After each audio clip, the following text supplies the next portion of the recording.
Welcome back to Ascendle Unscripted. Today's episode dives into an important and often tricky topic. How do you bring an agile mindset into large, traditionally structured organizations? Today we have Ascendle founder and CEO, Dave Todaro, also Ascendle Unscripted veteran. Welcome back, Dave. We are joined by a new guest, Joel Parmar. Joel is a friend of Ascendle. Welcome, Joel. Thank you, Michael, and thank you, Dave, for having me today. It's great to have you. And as always, I'm your host, Michael Cinquino, your curious generalist. I'm curious about you, Joel. I don't know much about you, and likely our audience doesn't either. So if you want to just give us a fill in of who you are and how you got here. Absolutely, Michael. Thank you so much. Thank you for having me. I'm super excited to be here. Great fan of Ascendle. I am Joel Parmar, for benefits of people who are listening to us. I spent over 10 plus years leading digital cloud and AI transformations, mostly in pharmaceutical, CRO, and health tech space. So I have been working in an environment where stability, compliance, and risk avoidance are baked into the culture, right? And that's exactly what makes bringing in agile mindset both challenging and incredibly powerful. I have lived right at the crossroads between speed and control. And that's where agile has the most impact. And I would always pleasure to work with the team to find while agile can be more helpful in different areas. Joel, thanks so much for that. So just as a context, different folks have different definitions for this, but when we're talking about agile mindset versus traditional structures, here's it sounded like you're in the middle of that. So could you just maybe give us an example or some context around those two spaces? Absolutely. Agile mindset, I would definitely say, in general, right, in McKinsey study, which showed that 70% of the digital transformation falls or fails, I would say, mostly because of the culture resistance and not a tech problem. And that's huge, right? Organizations that embrace agile principles, scale at 30% and faster to the market, 25% more efficient, in my opinion. But more than stats, right? Here's what I've seen. Agile empowers team to respond in real-time changes, right? Agile does not take away the planning. It basically, helps understanding to the senior leadership or the organizations where change is inevitable, but how can you progress with that change is what exactly Agile can help it. Um, Whether it's a regulatory shift, customer needs, or the tech disruptions, without blowing up your whole roadmap, I think Agile really brings that, the whole mindset together. In today's market, I think adaptability is not a competitive advantage anymore. I think it's a survival skill, and Agile really, really enhance that mindset. So I think it's the best way to go out and progress more your industry. Dave, I'd like to turn it for you, Joel. Thank you so much for that. If I put that same question to you, Dave, what would be your purview? Yeah, so as I talk to our clients who typically are in larger companies in highly regulated environments, they all say the same thing, which is how do we simultaneously be like a small startup, nimble, able to pivot really quickly, while at the same time recognizing that we aren't a small startup. And especially because we're in a regulated industry, we can't just kind of throw away all the stuff that we need to do, all of the compliance requirements and structure, et cetera. So I think that is really the challenge, is how do we simultaneously adopt a more agile mindset, regardless of the system or tools or processes you're using, while recognizing that whatever we do, whatever our process, it still has to recognize the things that are important. So I think the key is that we need to strike the balance between those two things. And if you go right back to the Agile Manifesto, it spells it out pretty simply. Things like working software over comprehensive documentation. I think some people interpret that as, well, we don't have to do the documentation anymore. And leadership say, whoa, time out. We've got all this stuff that we still need to satisfy. But I think what it helps us do is think about, well, what's really required And how can we still get those things done while being like that small, scrappy startup? Very true. If I can add that one point, Michael, on that one, right? It's always the mindset, right, which is rooted into adaptability, experimentation, continuous delivery of the values. It's about being comfortable of not having all the answer up front. But at the same time, as Dave just stated, right, that does not take away your planning. It does not take away your documentations. It does not take away the answers what senior leadership may be required upfront in their language, right? It's not about not doing certain things and let's cut the corners. It's doing the right way and absorbing any changes or iterative approaches to the adaptability or the mindset of adaptability changes. So I think it's a fantastic way of delivering upfront what users may be looking for. It may not be the perfect world yet, but you have more time to save money and time to delivering the right product instead of entire thing you delivered and like, oh, well, now we need to make changes. It's like building a house and now you wanted to change that one little brick.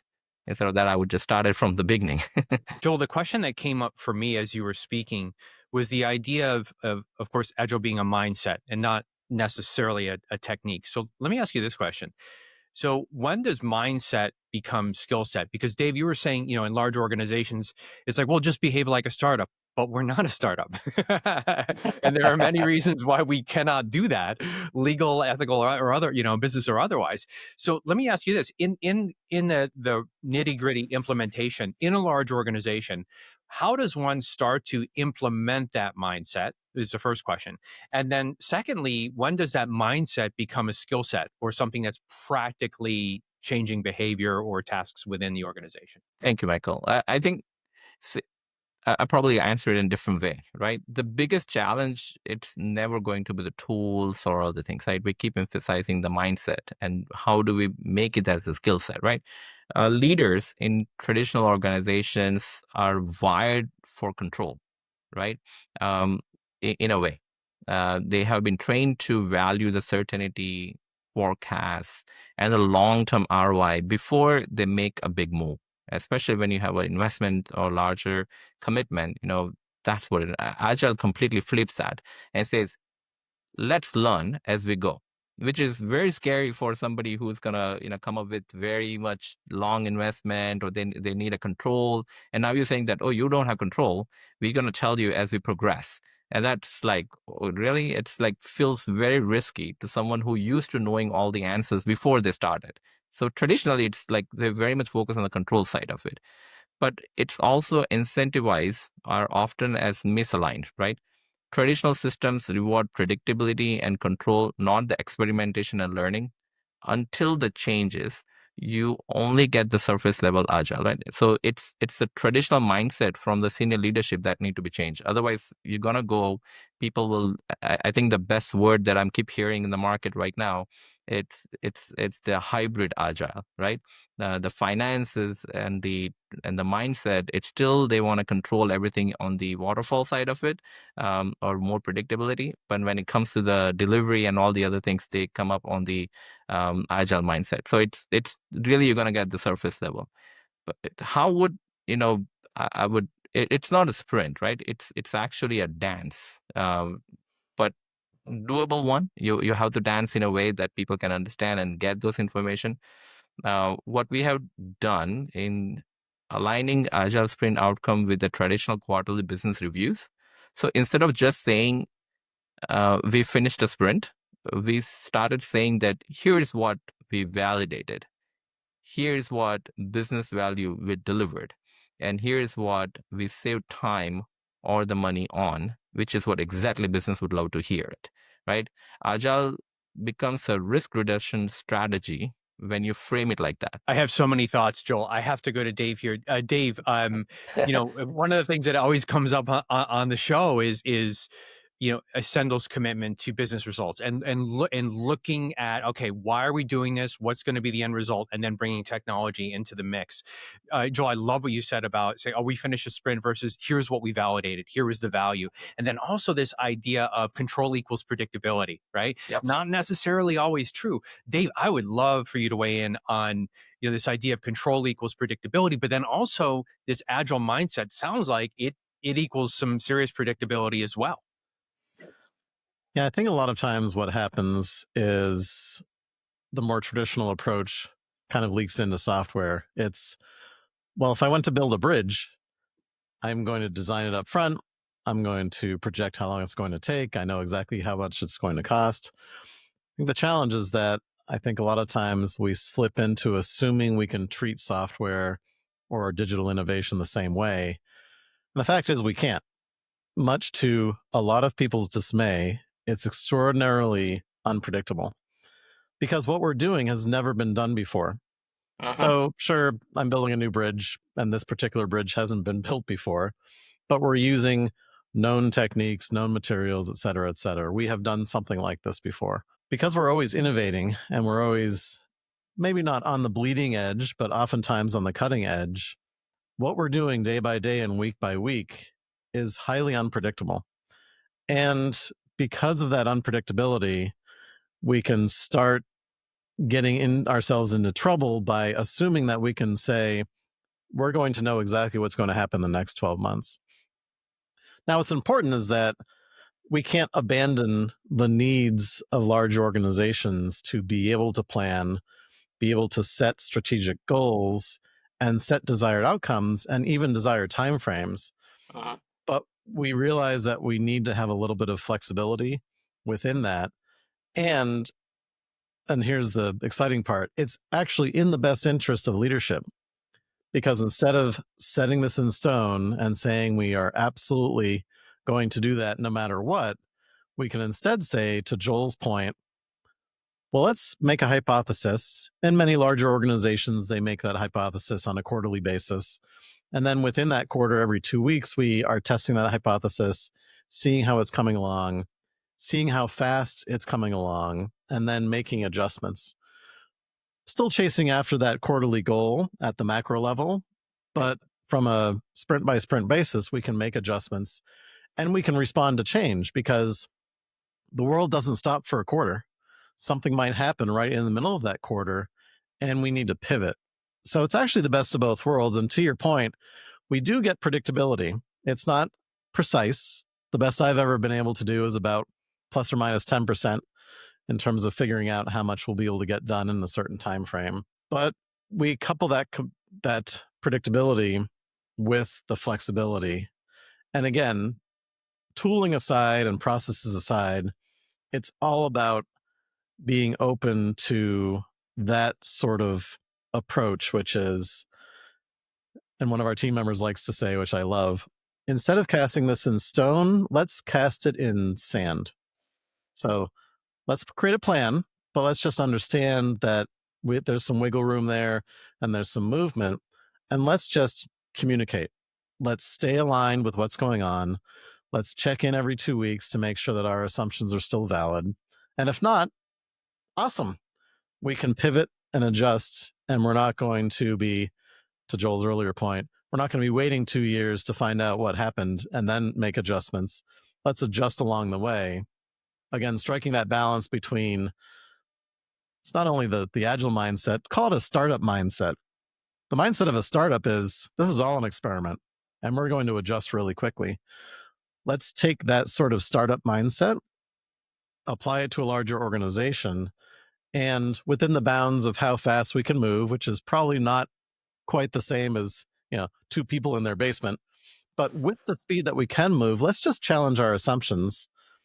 Let's not assume that the thing we've been doing for the last 20 years is the thing that we should be doing going forward. And that's where we get agility from the perspective of what leadership wants and what we can actually do as a company.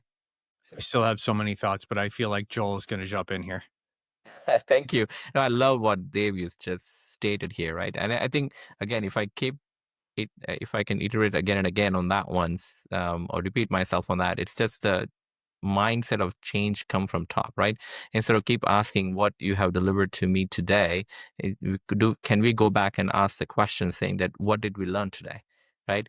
And even the celebration of success can be loud enough to share with everybody else, but I think the equal celebration should happen even if there's a failure. And I think that approach I see in bigger companies like Amazon's and Facebook's and everything, they actually go back and celebrate their failure too, and they make you right so much. Like, what happened? Can we go reevaluate those things again? And it's sometimes painful, but you really learn so much from it. And that change from top level to the bottom, everybody goes back and say, even if it fails, it's fine. I know exactly where to, go back and quickly change. And Dave, your point earlier, as you stated that, instead of changing the end of it, maybe in 2 weeks, every sprint, we can go back and update. Maybe we didn't deliver what was planned correctly, but now it's not a bigger impact that what could have happened after quarter or a year or 2 years. So yeah, I think it's a great mindset that need to be carried. I would love to ask both of you, what are some questions around the mindset that folks could be asking, that should be asking, to help them perhaps live in the space of, because when you think about it, control is kind of the antithesis of innovation. You can either have lots of control and very little innovation, or lots of innovation, very little control.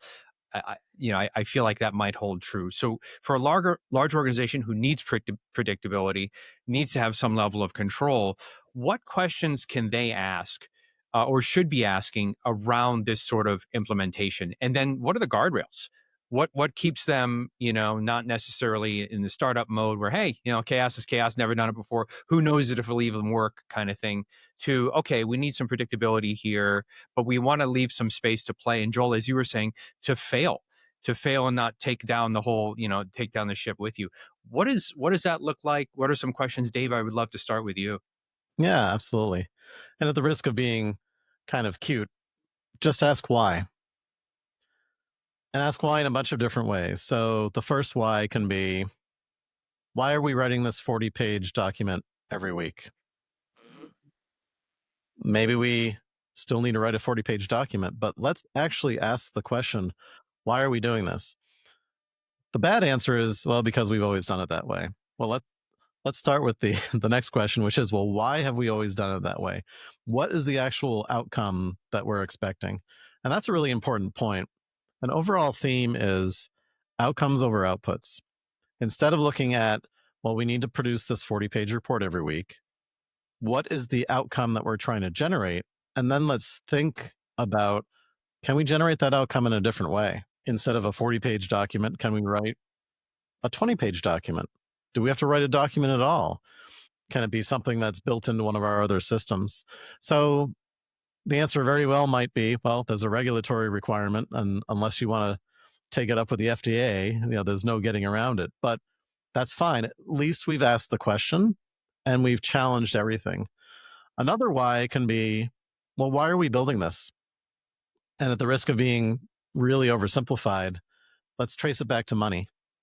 How is building this going to retain revenue, increase revenue from our current customers? How is it going to get us new customers? Or how is it going to save us significant money? If it's going to save us $100 a month and we're a multi-billion-dollar organization, we probably shouldn't be bothering spending time on it. If it's going to save us $100,000 a month, that might be a different story. Or if the savings actually ties into one of those other questions, we're going to retain more revenue or get revenue faster because we're going to be more efficient. Now I can start adding that up. So if I can turn these questions into, well, how is this going to generate revenue for the company? Then I can start getting my arms around priorities, because a lot of times what we see in larger organizations is you ask a team why they're working on something and they say, I don't know. Now we bring that to leadership and they're flabbergasted. What do you mean they don't know? I said, well, you haven't told them, or they haven't heard you, or a little bit of both. So aligning around the why is really critical, not only around the things that we're doing, but the priorities that we're driving against. And you never want to have anybody in your company, from the top all the way down to the individual contributor, ever wondering, why am I doing this today? Dave, thank you so much for that. It's this revolution of why and in all the forms that it can come. And the point about, is this still valid? Right.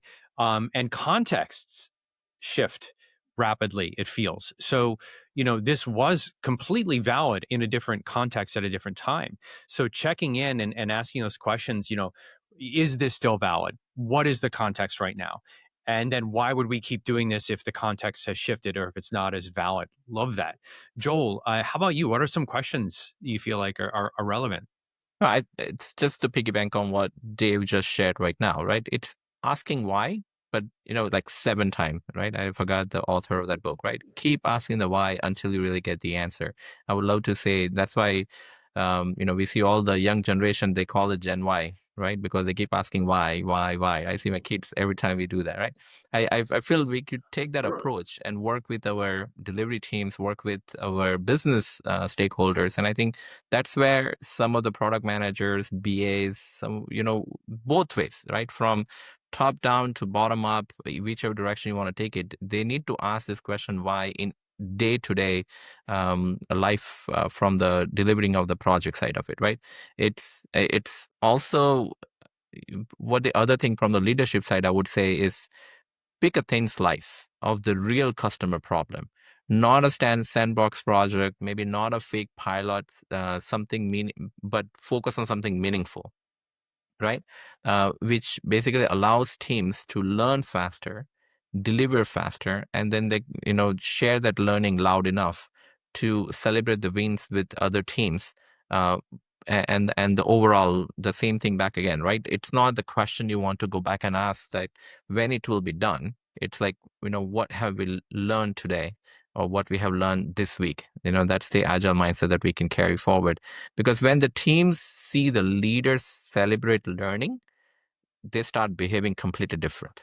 And it's again, it's a leadership leading from the front. Joel, as far as the why goes, and analogy that I give is well, in acting, it's like, as a director asks me, well, why am I going to work? Well, I need money. Well, why do you need money? Well, because you need money to grow. Well, why do you need money to grow? And you're niching it down until something that has really deep emotional meaning for the actor. It's like, well, because you know what? My family's going to starve if I don't do this. That's really my driving motivation. And that's not revealed until I ask 5 whys, 7 whys. So let me ask this for leaders and folks that are listening to the show now, when they're asking, well, why? Well, why? Or when an employee or team member asks, why? What do you feel the foundation is when you've gotten there? You're like, okay, that's the real why. I think it's again, it's a dance. You will dance till it rains, right? But it's more of you asking the why until you really cannot dig into it, and find out, oh, maybe there's one more reason behind these things, right? And it gives you a good value, as I think what Dave early stated, right? It's the value really what you're looking for right now is what you're saying, or there's something deep into it. That's the reason you keep asking, you dig into it. The probably more approach that I have taken previously is, asking the why question today, and then 2 days later, again, asking the same questions. And again, maybe after giving some more time, asking the same question again to the business. And it's almost felt like one of the business leaders came back to me. It's like, why you keep asking me this question? I said, if you really go back and see, your answer changed it 3 times. Right. So you because if I got the same answer 3 times, I wouldn't have asked why again. Exactly. So that really helped us to focus on what that exactly they're looking for, because they also got the answers, or they also talked to some of their users or the business leads, and their mindsets keep changing. And that's where exactly the agile is helping them. And coming up with the right requirements from the business leads or the users to putting out, this is what they're looking for. Or are they really looking for this one or not, right? So I think it's, again, you keep how to asking the question until you really cannot find any other answer for that. Well, thank you for that. I could keep talking about this forever, but I'm going to take a sharp right turn and talk about AI and cloud strategy because I don't want to run out of time before we talk about AI and cloud strategy. So, Yes. does agile thinking change how you approach emerging tech projects? Absolutely. I think Agile is absolutely essential for AI and cloud projects. I mean, in in my experience, and I would say why, is because you rarely get it right for the first time.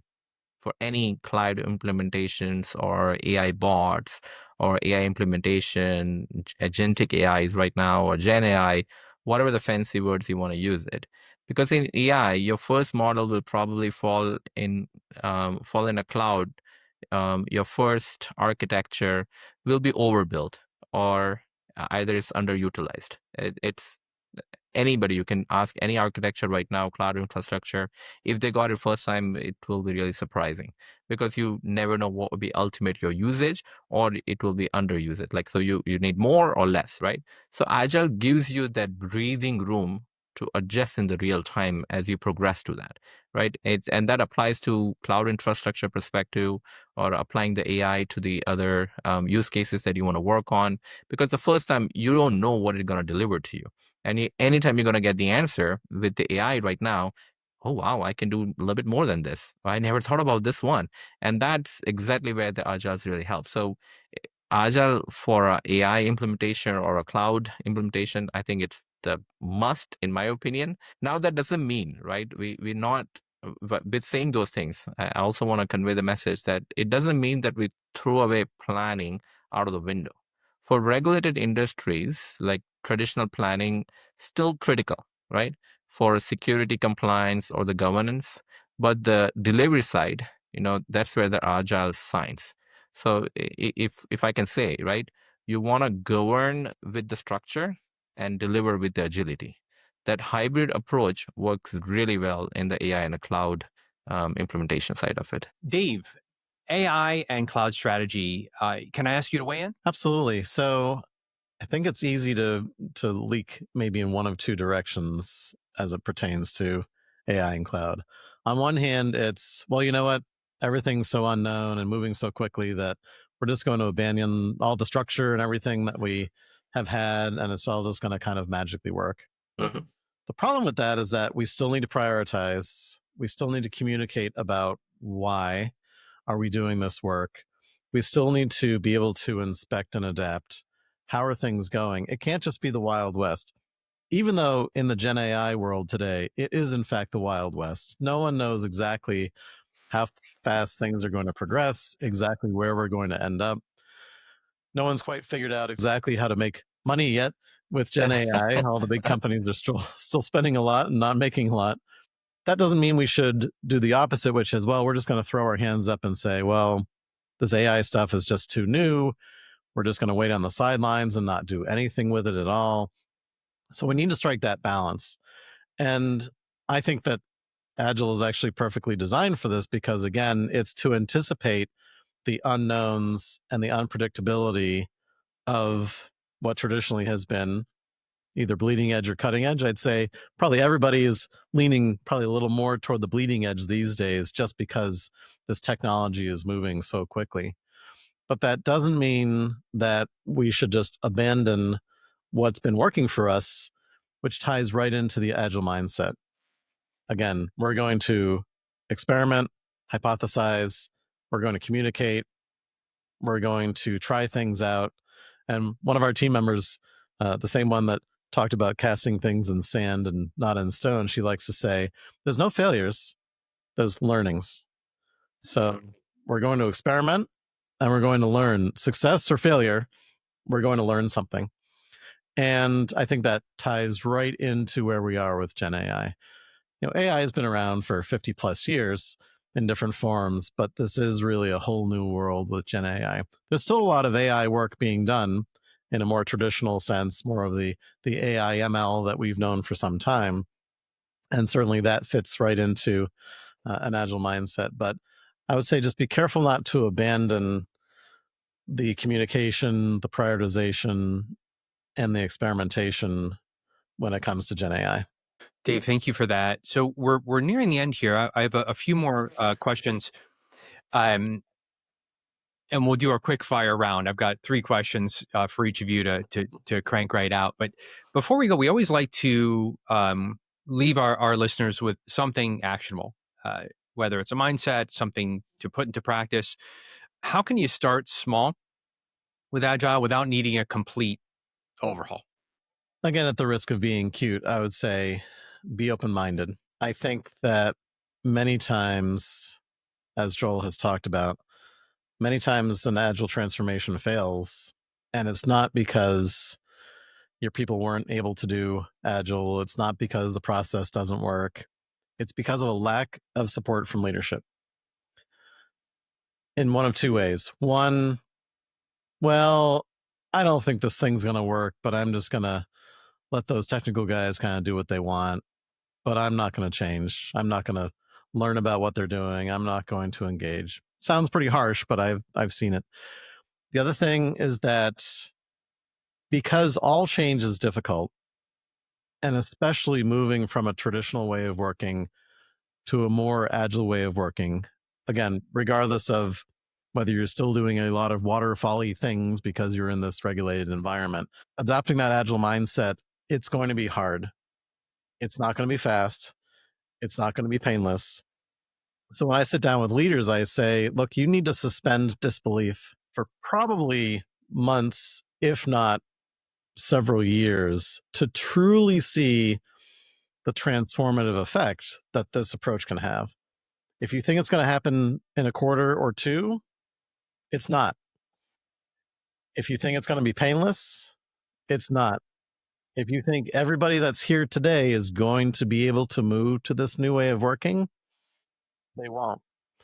So what needs to happen from the top is unwavering support and optimism while simultaneously asking a lot of questions, asking their own why. Well, why are we doing this?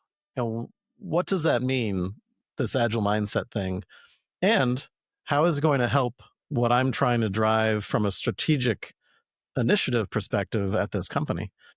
And we should be able to have really solid answers for leadership around those things. But patience and support is, I think, the first thing that I would ask from leaders, and engaging with those leaders is one of the first things that we do when we help a company with their agile transformation. What I would probably recommend a leadership team who will be listening to this one, or as a leader, how would you approach the agile side of it, right? One of the things that I would wish that any leader, including me, would understand about Agile is, the Agile is business survival skill, not a tech process, right? If your organization isn't learning faster than your market changes, I think you're really falling behind. And we can think about plenty of examples out there, right? You one bad decisions or one somebody's hindrance to any changes for the organization will make impact really devastated way to entire organization, right? So you need to be very much that mindset, what Dave just stated earlier, that adaptability and change is inevitable and you need to continuously change yourself side of it, right? The biggest myth people have maybe about Agile in the large organization is that, you can buy Agile, right? You throw some money and you can really buy the Agile. But with the framework or a playbook, you can't, right? If the leadership behaviors doesn't change, I think nothing sticks at the end of the day, right? So it's definitely starts from top, right? Any favoritism on the leadership resources or all those things may not be just going to be, a helpful side of it. It's always going back, and I know we all train to, go back and deliver the projects or the products to the market in the way that users are looking for. But going back to our earlier conversations, are you really asking the why? You're really solving the problem what users are looking for, and celebrate the success, but celebrate the failure maybe louder, because that changed the behavior for entire organization, right? And you will always going to learn from it, and you're always going to be implemented something more stronger side of it. In couple of words, if I can say it, agility, it's not a speed, it's the speed of learning, right? How fast you're learning side of it. A 12-month of fixed plan in today's world, in my opinion, is completely hallucinations, right? In the world which is changing so fast with the AI right now, I mean, you're planning for 12 months, 3 years. I don't know how we're going to be surviving with that. You can. Strategically, yes, you can. But implementation, deliver perspective, no, you cannot. What we've seen today, probably 70% of digital transformations fails, not because of bad tech, not because of process or maybe the team or anything, but it's because of the culture resistance, right? And that's where the agile mindset really comes back, and you can go back. Now, you cannot micro manage your way into the innovation. Innovations always required changes, and the mindset of continue absorb that change. So it's just definitely from bottom to top, every culture shifts need to happen. Joel, thank you.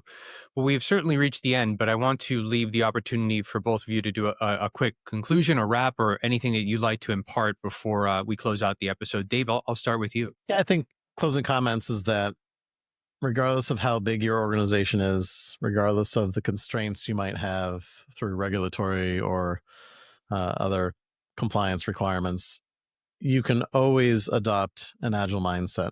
You can still set your long-term strategic goals. You can still have wiggle room, and you can actually build excitement throughout the organization that simply wasn't there before. I actually just got back from Chicago, visiting a client last week where we helped them with their transformation. And it's been about 2 years since we started working with them. And the head of the company pulled me aside and said, Dave, this is like a new company compared to 3 or 4 years ago. Before you guys were here even, I mean, it was a lot different. And he looks at all of his people working together and collaborating and communicating in ways that they really had never done before. And he says, this is what I've always wanted. And it's a big company in a very regulated financial industry.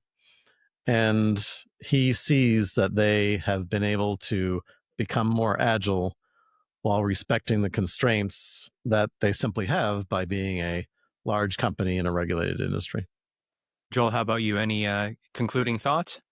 Yes, absolutely. It's been fantastic to talk, and I actually learned so much today. So I'm going to go back and check all the notes and the scripts and everything that I can take it out from this one. It's really, really helpful. And I think we talked about multiple different things, but at the end of the day, right, Agile isn't about moving faster, right? It's about getting smarter faster, right? It's about building the organization that don't just survive on the disruptions, they thrive in it, right?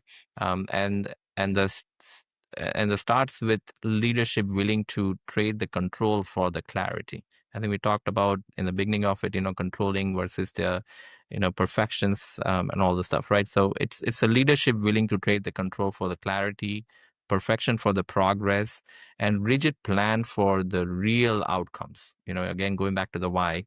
And if any of the leaders who are listening today, including me or any one of us to probably implement, my challenge is that start small, lead visibly, and let the learning drive your next big win. I think that's the ultimate things we will be looking for. So looking forward for this one, and I'm learning so much from you guys too. Joel Parmar, thank you so much for joining us on this episode of Ascendle Unscripted. As always, founder and CEO Dave Todaro, thanks for joining us.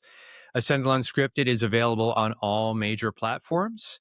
If anything you picked up here might be valuable for someone you know or fellow leader, always feel free to pass it on. Thanks for joining us. Thank you, Michael. Thank you, Dave. Thanks, Michael. Thanks, Joel.